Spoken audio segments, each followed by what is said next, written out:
And welcome back to this special edition of Hannity. With Kamala Harris now at the top of the ticket, the Biden-Harris administration's failed economic record, because it's both of them, continues to loom large, despite her desire to be unburdened by what has been. But here are the facts. On Kamala's watch, the price of a starter home in over 200 cities across the country has risen past $1 million.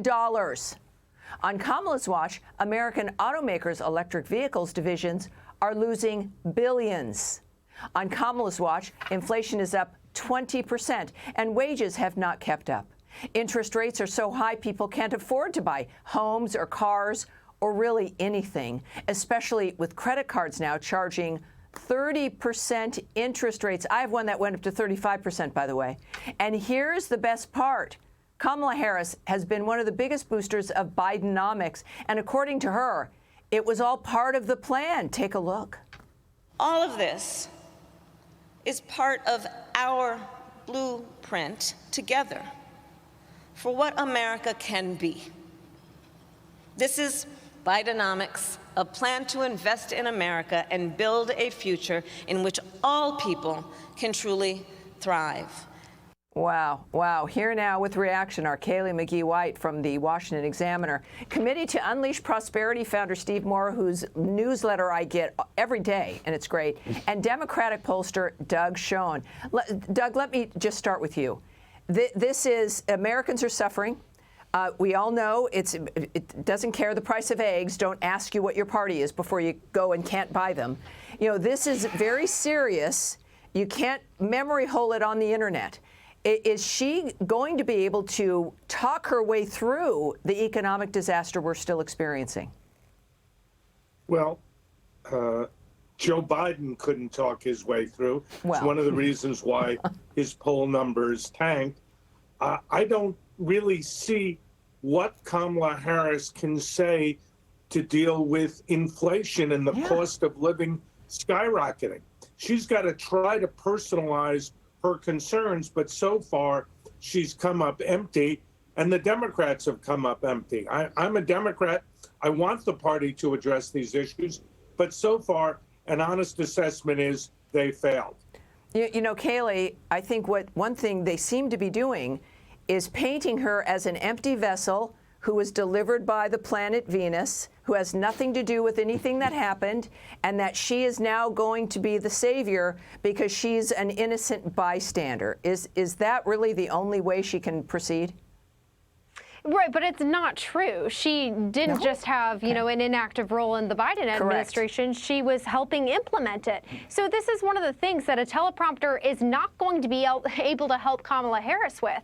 And I think that of my own generation here, Gen Z, younger voters, you know, younger voters were moving away from Joe Biden well before his debate against Donald Trump when his campaign imploded.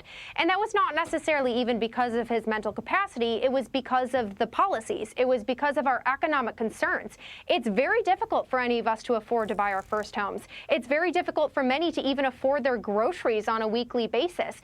Those core concerns have not changed, even if the Democratic candidate has. So Kamala needs to speak directly to those concerns, and I don't see how she's going to be able to do that. You know, let me ask Steve, all of this is very good points, but the fact is she touts policies that are Marxist. That even if she was going to pretend she was going to solve our problems, the policies that she touts do the opposite. Is that how you see it? Yeah, look, I don't really get why Kamala Harris has basically embraced Bidenomics. I mean, the Democrats, Doug made this point, that Democrats have a chance for a reset now. Right. And to sort of say, okay, look, Biden was a complete failure when it came to the economy. I'm going to give you something new. That's not what she's saying. She has embraced virtually every aspect of Biden's policies, which have been a complete disaster. I mean, you mentioned the inflation, obviously. The average family has lost $2,100 in real income in the last 3.5 years. And don't forget what Biden and Kamala Harris have done to the debt. And one thing that Tulsi Gabbard said, and I love Tulsi, and she was half right when she said, well, it looks like that Kamala Harris is going to be more of the same.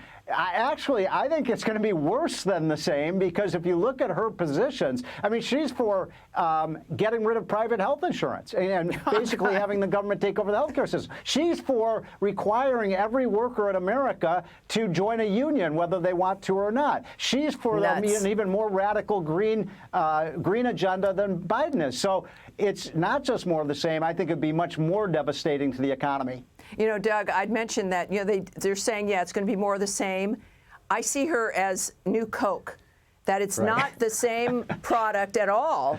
It's that it's presented as something better and new, and then obviously that was the biggest flop in American, product history, that it's worse. It is going to be worse. But isn't this perhaps what made Obama hesitant at endorsing that if you are going to blow up the presidency and do something this weird and destructive, to choose someone who genuinely can't be blamed and genuinely has a new point of view if you really want to save democracy?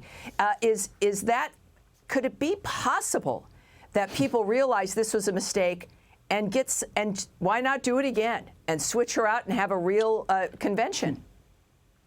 Well, I was for an open convention, a mini primary process. I agree with you, Tammy. I think secretly the Obamas were sympathetic to that. They sort of suggested that. They only went and endorsed her in this awkward phone conversation when it was inevitable that she will be the consensus choice. But candidly, she has a tough record to defend on the southern border, on prosecuting crime in California, and as we were saying, on the economy. I think she's in a honeymoon phase now, Tammy. And, I've done a lot of polls for a lot of people. Yeah. I think she's more likely to go down in the near future than go up. Yeah, it's going to be, all of this is fascinating. Surprises all the time. Thank you all for joining me. Hey, Sean Hannity here. Hey, click here to subscribe to Fox News YouTube page and catch our hottest interviews and most compelling analysis. You will not get it anywhere else.